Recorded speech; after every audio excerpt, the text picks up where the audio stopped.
Audiovisuel FM.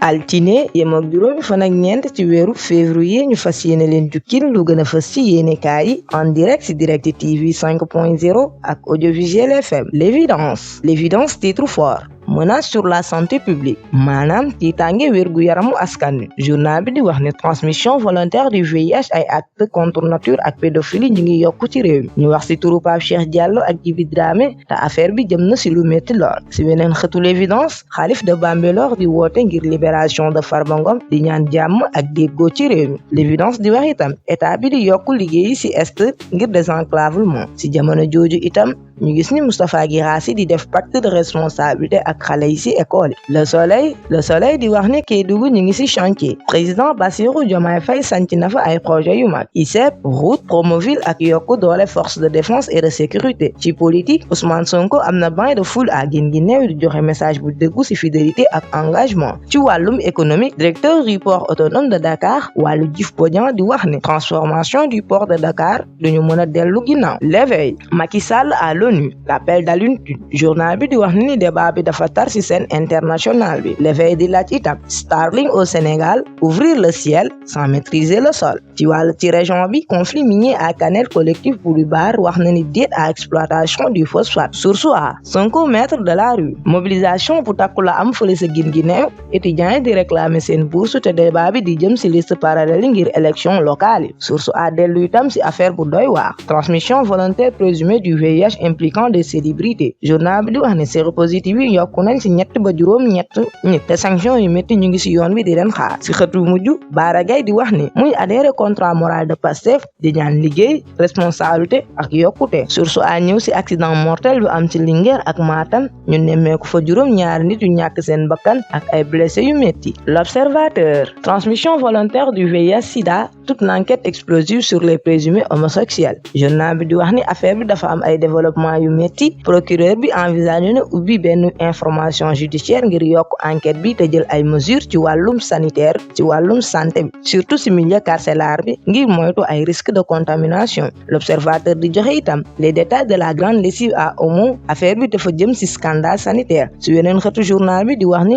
juróom-ñeenti nit lañu jàpp ci beneen affaire transmission volontaire du VIH sida affaire bi di wuyu ci turu français bi di Pierre Robert. Les Échos arrestation pour homosexualité des cas graves d'actes contre nature avec transmission volontaire du VIH du sida. journal bi di wax ne la gendarmerie a arrêté 12 personnes dont 8 porteurs du VIH. 14 personnes la plupart séropositives sont arrêtées par la DIC te affaire yi ñu joxe dafa métti lool. ci politique week-end tout politique Sonko et Abass Fall prêt au combat. Abass Fall di wax s'il faut donner ma vie pour protéger Ousmane Sonko je suis prêt bu jaree joxe sama bakkan ngir protéger Ousmane Sonko man mii di Abass Fall pare na. Yacine Fall di wax ne justice sera faite personne ne peut nous en détourner. Yacine nee na kenn mënu leen teree def li justice bëgg ci réew mi. Ousmane Sonko di wax s'ils veulent le combat politique ils l'auront désormais ce sera œil pour œil dent pour dent maanaam bu fekkee pare nañ ngir combat politique ñoom dinañ ko am ndax léegi ñoom pare nañ fépp. Libération une sordide affaire journal bi di wax ni ay aveux yu lourd ñu ngi ci dossier bi te jël turu ay nit ñu bëri te enquête bi di wane ni existence groupe WhatsApp bi ak site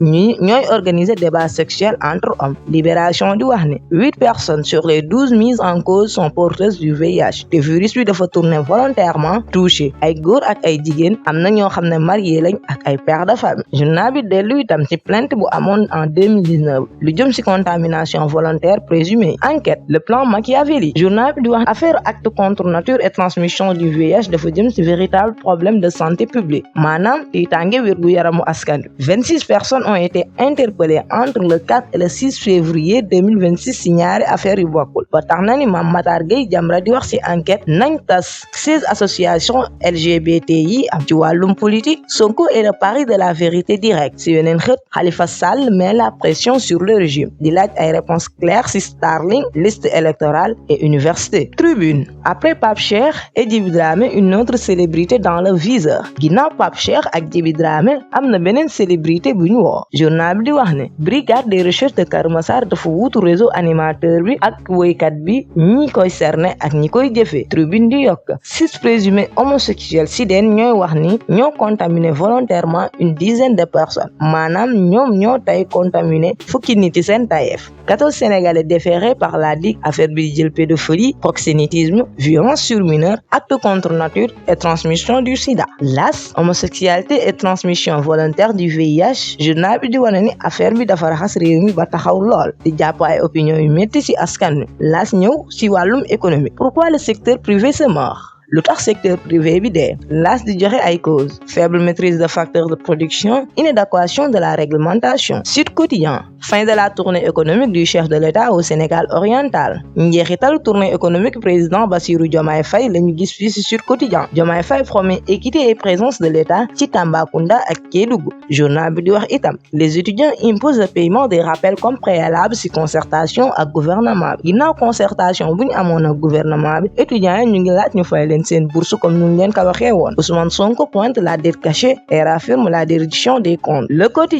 quotidien titre fort: contrat de concession, le terre roule dans le brouillard. Journal bi di wax ne la concession arrive à terme le 15 février sans renouvellement ni appel d'offres. Les parties s'acheminent vers un avenant. Macky Sall, en sautant, voulait modifier plusieurs points. Ci politique, Sonko en campagne dans le Saloum pour les promesses de 2024. Walf Quotidien, je trouvais un coup à problème. Dama fekk coup ak ay problème. Docteur Ndéné Mbodj, directeur général du Centre des œuvres universitaires de Dakar, di wax ne la violence est liée au nombre d'élèves étudiants. Plus de 100 000 étudiants, dont 35 000 dorment au campus. Les restaurants peuvent faire 90 000 couverts par jour. Il y a un nouveau gouvernement et une nouvelle volonté de faire. Ci politique, déjà la bataille des locales. Diomaye, Sonko, Khalifa ak Barth ñu ngi ci terrain bi. Supporters sénégalais détenus au Maroc, la colère à l'épreuve de la diplomatie. Tribune Sport, violence dans l'arène, Ada Fass demande à ses supporters qui commentent le simon d'arrêter. Maanaam Ada Fass mi ngi ñaan supporteram yi di def ay ñaawteef ci arène bi ñu arrêté ko. Ada Fass woon na supporteram ngir ñu bàyyi ay jëf yu bon yi ñuy def ci arène bi te ñu jëfandikoo sport mu ànd ak yaru ak jàmm. Ci weneen xëtu Tribune Sport, qualification Coupe du Monde U20, le Sénégal perd le choc, le Cameroun pulvérise le Botswana. Sénégal ñàkk na xeex bi, Cameroun dóor na Botswana. Rewmi Quotidien, Premier League et Serie A. Journal bi di wax ne Iliman Ndiaye ci tablette yu Manchester United ak Inter Milan. Ñaari club yu mag ñu ngi koy woo ngir mu ñëw football fa. Ci Ligue 1 française, Rennes, la menace siglante de Habib Beye à son fait cher. Point Sport, champion d'Afrique est qualifié pour la Coupe du Monde, le Sénégal toujours en attente en ses primes. Journal bi dellu na ci mbirum prime yi ñu waroon jox Lions yi ak jiixi jaaxa bu xaalis bi indi woon ci askan wi. Ci Ligue 1, avec un grand Dembélé, le PSG détruit l'homme et reprend sa place de leader. Maanaam Ousmane Dembélé tax na Paris Saint-Germain dóor Olympique de Marseille